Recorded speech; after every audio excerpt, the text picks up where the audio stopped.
Hello all of you and welcome on this channel. तो आप सभी लोगों का स्वागत है इस पर्टिकुलर सेशन में।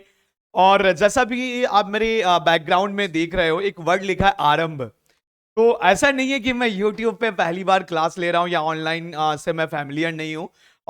काफ़ी समय से मैं ऑनलाइन में क्लासेस लेता हूँ और बहुत सारी क्लासेस मैंने ऑनलाइन में ली हैं, चाहे वो पेड कोर्सेज को लेके हो गया, रिकॉर्डिंग या YouTube पे बहुत सारे सेशन आपको मिल जाएंगे। बट ये नया एक आरंभ कैसे और क्या, तो जस्ट मैं आपको ये बोलना चाहता हूँ। देखो, मैं एक छोटी सी कोशिश कर रहा हूँ। जो लोग भी नीट और जेई के स्टूडेंट हैं उनके लिए फिजिक्स सब्जेक्ट को लेके मैं कुछ ऐसा नहीं कि मैं कुछ नया कर रहा हूं या पहली बार कर रहा हूं। बहुत सारे अच्छे टीचर्स, एजुकेटर का आपको ऑनलाइन में कंटेंट मिल जाएगा। बहुत सारे बच्चे वहां से पढ़ भी रहे हैं और अच्छी रैंक सिक्योर भी कर रहे हैं। तो ऐसा नहीं कि कुछ मैं नया करने जा रहा हूं या कुछ आउट ऑफ द बॉक्स में लेके आ रहा हूं, नहीं। मैं वही छोटी छोटी चीजें जो बच्चे क्लास में नहीं समझ पाते हैं या जो चीजें ऑनलाइन में शायद किसी टीचर से पढ़ रहे नहीं समझ में आ रहा है, शायद उनको मेरी बातें समझ में आ जाए या शायद उनको मेरा पढ़ाने का तरीका समझ में आ जाए और वो कुछ अच्छा कर जाए। बस इस उम्मीद, इस पॉजिटिव उम्मीद के साथ मैं इन चीजों को स्टार्ट कर रहा हूं। और अभी इस सेशन में मैं फिजिक्स को लेके कुछ छोटी छोटी बातें आपके साथ शेयर करने वाला हूं, एक बड़ी इंटरेस्टिंग कहानी के साथ। ठीक है, और आप कोशिश करिएगा कि मेरी बातों को आप समझें और जो मैं बोल रहा हूं उसको कोशिश करिए समझने की, और हो सके तो उसको सब्जेक्ट के साथ आप फ्यूचर में अप्लाई जरूर करिएगा। ठीक है।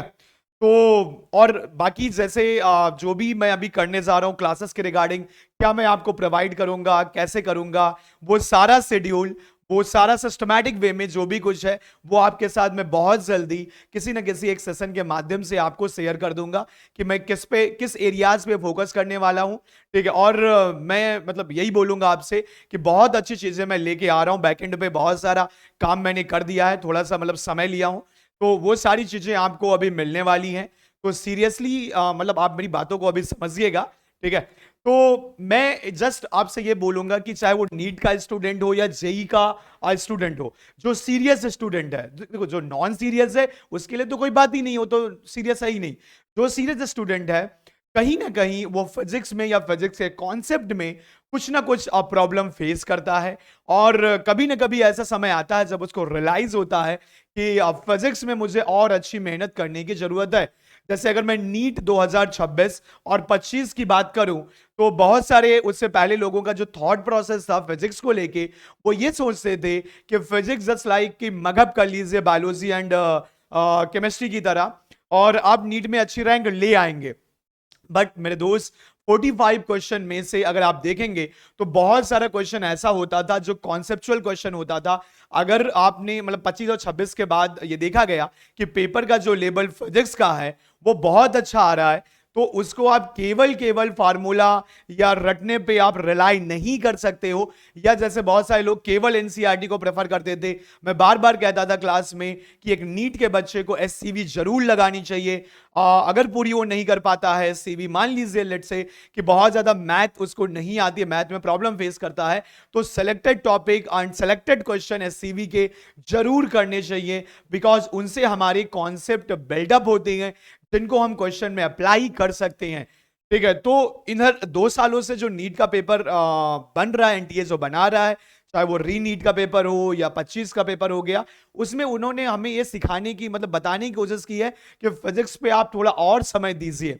और वहीं पर अगर मैं जेई की बात करूं, अब देखो जेई में बहुत सारे बच्चे ये बोलेंगे सर जेई मेंस का पेपर और फिजिक्स अगर देखा जाए तो आसान आता है रिलेटिवली, मैथ थोड़ी लेंदी आती है, फिजिक्स थोड़ी सी आसान आती है, नो डाउट। बट आप ये भी समझिए ना कि मेंस के स्कोर पे आपको आईआईटी नहीं मिल रहा है। आप आईआईटी तभी जाएंगे जब आप एडवांस में अच्छा करेंगे। और एडवांस में फिर से मैं ये बोलूंगा, तीनों सब्जेक्ट में जो डोमिनेटिंग सब्जेक्ट है दैट इज फिजिक्स। और क्या गजब की फिजिक्स आती है एडवांस में, और उसके लिए आपको बहुत अच्छे से डेप्थ में सब्जेक्ट या कॉन्सेप्ट की क्लियरिटी जो है वो बहुत जरूरी है। तो उसी चीज को मैं आपको समझाने की कोशिश अभी करूंगा। ठीक है। एक स्टोरी के माध्यम से बहुत सारे लोग शायद में भी मेरी बातों को उतना मतलब सीरियसली ना ले, बट मैं कोशिश करूंगा कि आपको वो चीजें बताऊं जो मुझे एक्सपीरियंस है।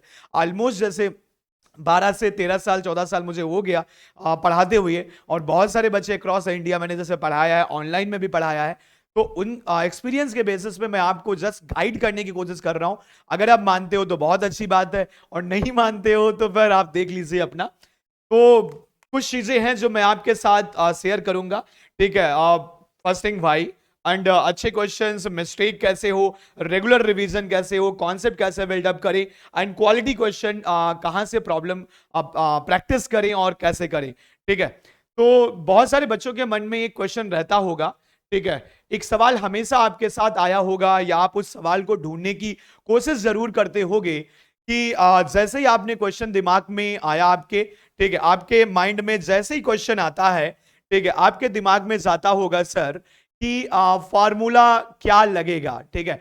और रदर देन कि आप कॉन्सेप्ट के लिए जाएं, आप सबसे पहले फार्मूले के लिए जाते होंगे, ठीक है। क्वेश्चन आया, मॉक टेस्ट में आया, ठीक है, नया है फिजिक्स में, सामने आया, पहली सोच जो हमारी होती है, इसमें कौन सा फार्मूला लगेगा, ठीक है। पहली सोच ये दिमाग में आता ही नहीं है कि कौन सा कॉन्सेप्ट लगेगा, क्या मास्टर जी गुरु जी ने ये कॉन्सेप्ट हमें सिखाया है, या हमने किसी बुक या कहीं से सीखा है क्या, नहीं, क्या मुझे फार्मूला याद है, पहला क्वेश्चन जो माइंड में आता है, ठीक है। और फार्मूला ढूंढने में, दूसरा तीसरा चौथा करने में समय निकल जाता है, और आपको भी पता है टाइम की वैल्यू पेपर में बहुत ज्यादा होती है। देखो मैं हमेशा कहता हूं, या तो क्वेश्चन बहुत डिफिकल्ट आए, और या तो एक ऐसा क्वेश्चन बना दे जिसमें समय ज्यादा लगे, दोनों तरीके से पेपर डिफिकल्ट हो जाता है। तो टाइम मैनेजमेंट भी बहुत जरूरी है।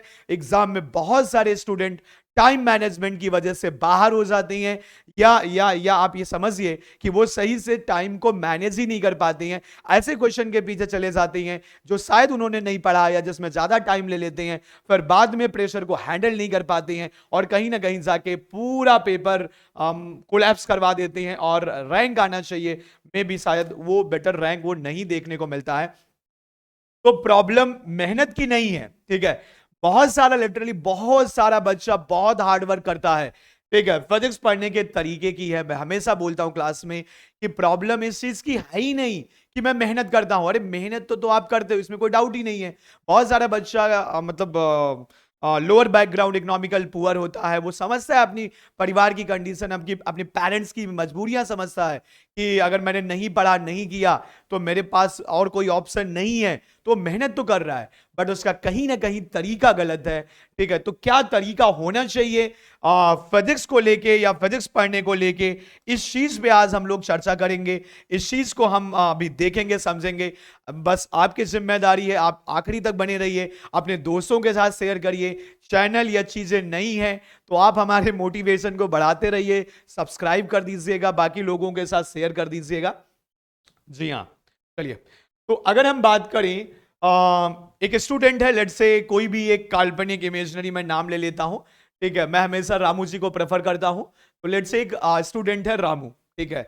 और ऐसा मत समझिएगा आपके घर में किसी का नाम होगा तो माइंड मत करिएगा। तो लेट्स से एक स्टूडेंट है रामू। रामू मेहनती है, ठीक है, इसमें कोई डाउट नहीं है। कोई भी शक नहीं कर सकता। सुबह फिजिक्स पढ़ता है, दिन भर एमसीक्यूज लगाता है, रात तक वो क्वेश्चन करता है, दीवालों पे टारगेट लिखता है कि मैं 100 क्वेश्चन फिजिक्स के करूंगा। दीवालों पे, छत पे, जहां भी जगह मिलती है, रामू सब जगह लिख देता है कि मुझे फिजिक्स के इतने क्वेश्चन करने हैं और ये मेरा टारगेट है। तो इसमें आप डाउट नहीं कर सकते हो कि रामू मेहनत नहीं करता है, ड्रीम उसका हार्ड है, मतलब बिग है, और मेहनत वो उसके लिए दे रहा है।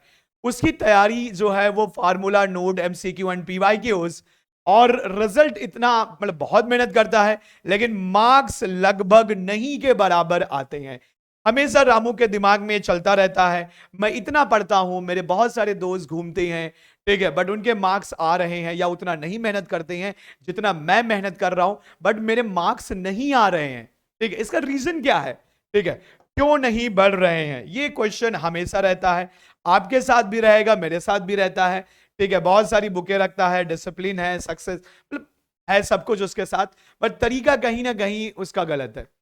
एक गलत चक्र में फंस गया था। क्या चक्र था? क्या किसी ने उसे बताया कि ऐसा करो, क्या करो, फार्मूला याद कर लो, लिस्ट बनाओ, फार्मूला याद करो, ठीक है, बहुत सारे क्वेश्चन करो।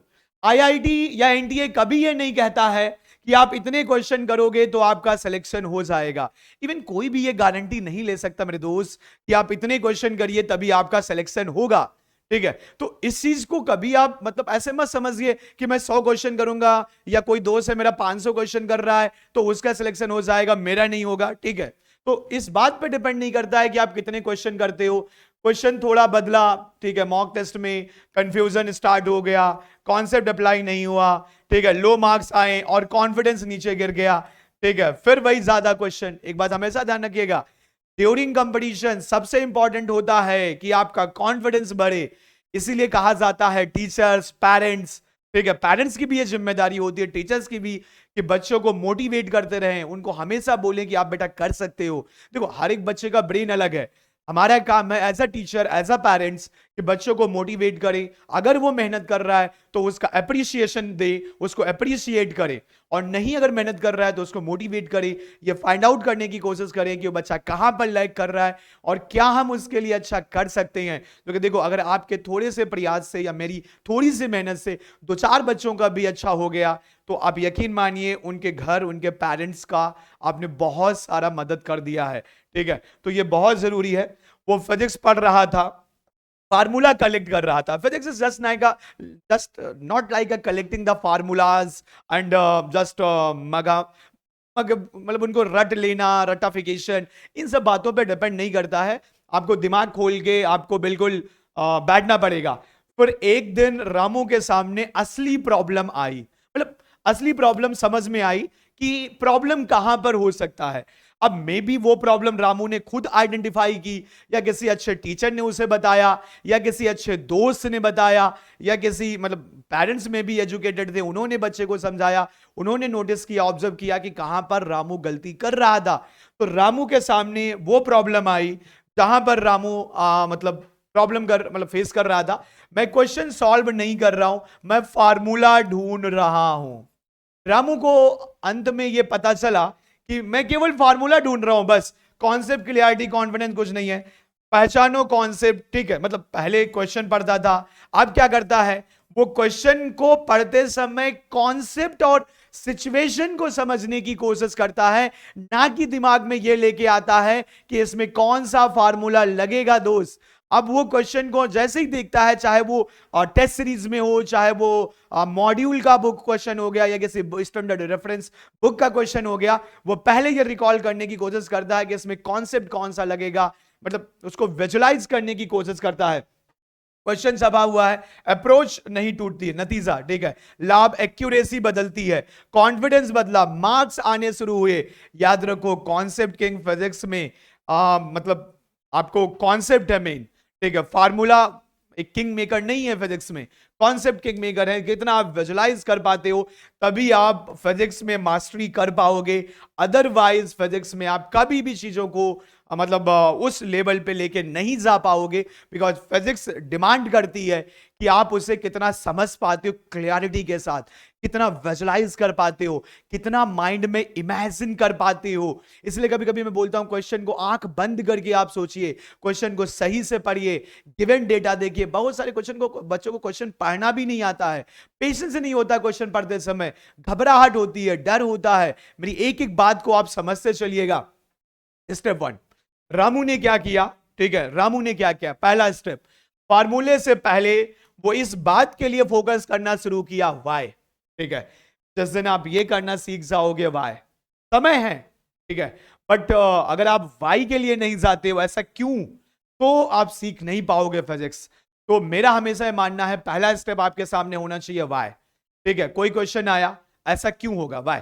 ठीक है, तो अगर आप ये करना सीख गए कहां से, ठीक है, यह फार्मूला आया कहां से, ये काम क्यों करता है, ठीक है, इसकी कंडीशंस क्या है, कंडीशन बदलने पे क्या होगा, ये 3-4 चीजें अगर आप समझते हो, ठीक है, ये फार्मूला कहां से आया है, क्यों आया है, कब मतलब इसकी कंडीशंस क्या है, और अगर इसमें कुछ बदला तो क्या क्या रिजल्ट या इसके कंक्लूजन्स क्या आएंगे, उन पे अगर आप फोकस करते हो, उन पे अगर आप काम करते हो, तो नो डाउट कहीं ना कहीं आपका फिजिक्स सब्जेक्ट समय के साथ स्ट्रांग होता हुआ चलेगा। ठीक है, स्टेप 2, 100 क्वेश्चन हमें नहीं चाहिए, हमें क्वांटिटी के लिए नहीं जाना है, हमें क्वालिटी के लिए जाना है। हमें थर्मोडायनामिक्स का फर्स्ट लॉ नहीं बनना है, हमें थर्मोडायनामिक्स का सेकंड लॉ बनना है। आप इमेजिन करिए, अगर फर्स्ट लॉ रियल लाइफ में सक्सेस हो गया होता तो क्या सेकंड लॉ कभी आता? नहीं, बिकॉज फर्स्ट लॉ क्वालिटी के बारे में बात नहीं करता है। फर्स्ट लॉ केवल क्वांटिटी के बारे में डिस्कस करता है। वो ये कहता है कि वर्क भी एक ही है, हीट भी एक ही है, सब कुछ एक है, मुझे केवल न्यूमेरिकल डेटा दिखता है, मुझे केवल मैग्नीट्यूड दिखता है। वो बोलता है हर एक डायरेक्शन में प्रोसेस जो है वो फीजिबल है। वो कभी भी प्रोसेस की डायरेक्शन पे बात नहीं करता है, वो प्रोसेस की फिजिबिलिटी पे बात नहीं करता है। उसको फिजिबिलिटी नहीं दिखती है, उसको सब कुछ एक जैसा दिखता है। वो कभी भी एफिशिएंसी के बारे में बात नहीं करता है, क्योंकि उसको डेटा दिखता है, उसको न्यूमेरिकल डिजिट्स दिखती हैं। वहीं पर सेकंड लॉ जो होता है वो प्रोसेस की फिजिबिलिटी की बात करता है, वो एंट्रोपी के कॉन्सेप्ट की बात करता है, वो यूनिवर्स में हो रहे डिग्रेशन की बात करता है, वो बात करता है ग्लोबल वार्मिंग जैसे मतलब यू कैन से कि जो चेंजेस हो रहे हैं यूनिवर्स में, वो बात करता है क्वालिटी ऑफ एनर्जी की, वो सेपरेट करता है वर्क को हीट से। वो बताता है हमें कि एक हाई ग्रेड ऑफ एनर्जी है और एक लो ग्रेड ऑफ एनर्जी है। एक एनर्जी में बहुत सारी एंट्रोपी, रैंडमनेस, लॉसेस जुड़े हुए हैं, और एक कहता है आप यूज करिए, इसमें कोई लॉसेस नहीं है, ये बिल्कुल well organised form of energy है। तो वैसा आपको करना है, आपको थर्मो जैसे मतलब सेकंड लॉ जैसे बनना है, ना कि फर्स्ट लॉ जैसा। बात समझते चलिएगा दोस्त। तो हमें 5 अच्छे क्वेश्चन चाहिए, हमें हमें हमें 100 उल्टे सीधे क्वेश्चन नहीं चाहिए। हमें 5 अच्छे क्वेश्चन चाहिए जो हमारे बेसिक कॉन्सेप्ट को क्लियर करें। कॉन्सेप्ट को ग्राफ से देखना बहुत जरूरी है, क्यों, कैसे समझें, कैलकुलेशन कंबाइंड करें अपने कॉन्सेप्ट के साथ।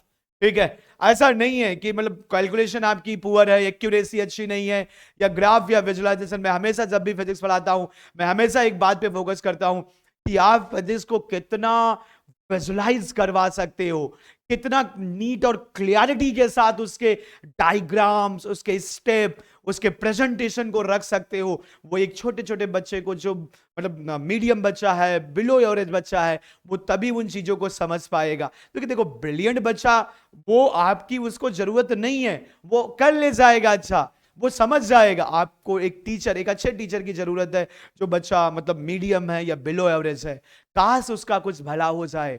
मैं नहीं कहता हूं कि सारे बच्चे आईआईटी पहुंच जाएंगे, मे बी एनआईटी या मे बी स्टेट, कितने सारी कॉलेजेस हैं, कहीं पर भी जाके वो समय के साथ अपने आप को अच्छा कर ले जाएगा। उसको रिसोर्सेस मिलेंगे, उसको पढ़ने का मोटिवेशन मिलेगा, वो अच्छा कर जाएगा। ये बहुत जरूरी है। तो आज कितने क्वेश्चन किए हैं इस पे फोकस नहीं करना है। ठीक है, स्टेप 3, मिस्टेक का एक नोटबुक बनाइए। मैं हमेशा क्लास में इस चीज पे फोकस करता हूं, और देखो ये मैं वही चीजें बोल रहा हूं जो क्लास में मैं हमेशा बोलता हूं कि हर एक बच्चे के पास एक नोटबुक होना चाहिए, और उस नोटबुक में वो मैंने क्या सोचा, ओरिजिनल थॉट उसमें लिखना बहुत जरूरी है। एग्जैक्ट कॉन्सेप्ट गैप को पहचानना जरूरी है, हमने क्या सोचा और क्वेश्चन में क्या यूज हुआ, कहां पर हमने गलती किया। करेक्ट अप्रोच लिखो, एक लाइन काफी है, अगर क्लियर मतलब क्लियर हो जाएगा। बहुत ज्यादा उसमें समरी नहीं लिखना है, कहानी नहीं, छोटी छोटी बातें उसमें लिखिए नोटबुक में गलती वाली, कि इसमें हमने क्या किया है। और जब तक आप मिस्टेक बुक नहीं बनाओगे, ये स्ट्रेंथ कभी भी आपकी कल को नहीं बन पाएगी। और अगर आप बनाते चलोगे तो समय के साथ आप उस पर काम करोगे, और यही बातें आपकी कल को लेके आपके स्ट्रेंथ बनेंगे, जो रैंक बूस्टिंग में आपकी क्या करेंगे, मदद करेंगे। तो ये बहुत जरूरी है दोस्त। स्टेप 4, वीकली रिवीजन लूप होना चाहिए। एक बात हमेशा समझ लीजिएगा, revision and more revision. Revision बहुत परफेक्ट रखिए। बहुत सारे बच्चों को रिवीजन के बारे में भी नहीं पता है। बहुत सारा सेशन में अभी लेने वाला हूं समय समय के साथ, बिकॉज पढ़ाई के साथ मोटिवेशन बहुत जरूरी है एंड गाइडेंस। वीक भर कॉन्सेप्ट पर ये क्वालिटी क्वेश्चन करो और मिस्टेक को ढूंढो। 2-3 घंटे मतलब 2 से 3 घंटे से मिस्टेक नोटबुक वीकेंड पे बनाइए, रिकॉल करिए, उनका सोल्यूशन देखिए और रिपीट करिए, और इसको एक लूप में चलाइए। हर एक वीक में 7 दिन में 1-2 घंटे दीजिए अपनी मिस्टेक्स पे और उन पे काम करने पे। डेली मत करिए, मैं नहीं कह रहा हूं डेली मिस्टेक्स पे काम करिए, रिमूव करिए। संडे को बैठिए बढ़िया, जो भी मिस्टेक्स आपकी हैं उन पे काम करिए, उनको रिवाइज करिए, ठीक है, और उनको अपडेट करिए। तो ऐसे अगर आप एक साइकिल क्रिएट करोगे, तभी आपका जो सब्जेक्ट है वो स्ट्रांग बनेगा, और इसको एक परमानेंट लर्निंग में आप मतलब कर सकते हो। पुरानी मिस्टेक से आप सीख सकते हो चीजों को, और इसको आप अपडेट कर सकते हो। अब कहानी जैसे रोटेशनल मोशन की हम करें या किसी की भी, और रोटेशनल मैंने इसलिए रखा है कि बहुत सारे बच्चों को 2-3 टॉपिक में फिजिक्स में हमेशा प्रॉब्लम रहता है। One is rotational, another one is fluid mechanics, and third one is electromagnetic induction, EMI. वैसे बहुत सारे सब्जेक्ट में हो सकता है, बहुत सारे टीचर ये भी बोलेंगे these are outdated topics, no doubt, but कहीं ना कहीं इन टॉपिक्स में आपके दिमाग या टीचर की मतलब काबिलियत पता चलती है कि कितना मतलब टैलेंटेड मैं हूं या बच्चा है इन सारे टॉपिक्स में, इनको समझाने में और बच्चे को समझने में। तो आप हमेशा इन चीजों पे फोकस करिए। जैसे बहुत सारे बच्चे रट लेते हैं रिंग का फार्मूला क्या है, डिस्क का क्या है, रॉड क्या क्या है, स्फीयर का क्या है, बट अगर कहीं पर एक्सेस बदली गई, ठीक है, या कंडीशंस बदल गई, अब वो नहीं निकाल पाते हैं, ठीक है, या वो उस चीज को विजुलाइज नहीं कर पाते हैं। मैं एक जस्ट एग्जांपल आपको दे रहा हूं। और इनर्स मतलब फिजिकल मीनिंग्स पता ही नहीं है, इनर्सिया क्या है, मास क्या है, उसका डिस्ट्रीब्यूशन क्या है, टॉर्क का फिजिकल रिमेनिंग क्या है, रोलिंग क्या है, एनर्जी क्या है, वर्क क्या है, बहुत सारी बातें, एन नंबर आप चीजें हैं, उनसे एक लाइन डेफिनेशन पूछ लो, बता नहीं पाते हैं। सूडो फोर्स पूछ लो, नहीं बता पाते हैं। सेंट्रीपिटल सेंट्रीफ्यूगल पूछ लो, नहीं बता पाते हैं। न्यूटन सेकंड थर्ड एंड इतना सारा पढ़ते हैं, लेकिन कॉन्सेप्चुअली पूछ लो कि भैया 2 लाइन खड़े होकर मुझे बता दीजिए, या किसी बच्चे को, छोटे बच्चे को पढ़ा दीजिए, नहीं बता पाते हैं। उनको बस फार्मूला पता होता है, sir F is equal to M A होता है। अरे कब होता है F is equal to M A, कैसे लगेगा, कैसे डील करोगे, कहां से, तो नहीं बता पाते हैं। ठीक है, मिस्टेक, रोलिंग क्वेश्चन पूछा गया, काइनेटिक एनर्जी लिखना था, पता चला ट्रांसलेशनल काइनेटिक एनर्जी भूल गए कंसीडर करना। ठीक है, रोटेशनल है तो रोटेशन लगा के खाली हो गए। तो ऐसा नहीं होना चाहिए, वो बातें आपको पता होना चाहिए। जब आप छोटी छोटी मिस्टेक करोगे, ठीक है, उनको कॉन्सेप्चुअली अगर आप नहीं मैनेज कर रहे हो, नहीं देख रहे हो, तो एक गैप आता चला जाएगा, और वो गैप समय के साथ आपको प्रॉब्लम देगा।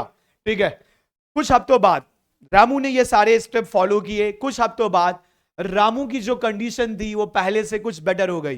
जैसे आपने बहुत सारे वीडियो में देखा होगा, मैं पहले ऐसा था, मैंने ये किया, फिर मैं ऐसा हो गया। तो वैसे ही समझिए, रामू पहले वैसा था, रामू ने कुछ किया, किसी ने उसको बताया, उसने किया, अभी रामू की कंडीशन पहले से बेटर हो गई है। And now Ramu is feeling some confidence. Question देखते करते समय उसके हाथ नहीं कांपते हैं, कॉन्फिडेंस के साथ वो जवाब देता है, क्लास में भी कॉन्फिडेंस के साथ वो आता है।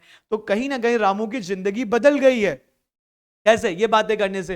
पहले कौन सा फॉर्मूला लगेगा, क्वेश्चन देखकर डर जाता था, मिस्टेक एंड फ्रस्ट्रेशन, ठीक है, मार्क्स नहीं आते थे, टेंशन में। अब क्या करता है, कौन सा कॉन्सेप्ट लगेगा, क्वेश्चन को ब्रेक करता है, मिस्टेक को एनालाइज करता एंड रिवाइज करता है।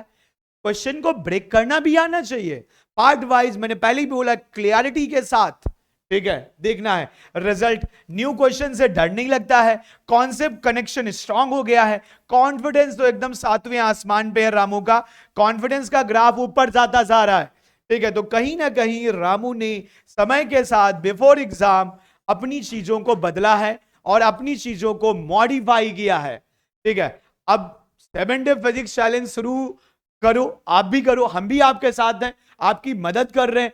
समय समय पे आपको मैं हर एक क्वालिटी की चीजें मैं देने वाला हूं, क्या देने वाला हूं, कैसे करने वाला हूं, ये सारी बातें मैं आपको वीडियो में पूरा शेयर करूंगा। एकदम प्रॉपर तरीके से करेंगे, जल्दबाजी नहीं करेंगे, ज्यादा नहीं करेंगे, बट क्वालिटी चीजें हम आपको प्रोवाइड करने वाले हैं, एकदम प्रॉपर विजुअलाइजेशन के साथ।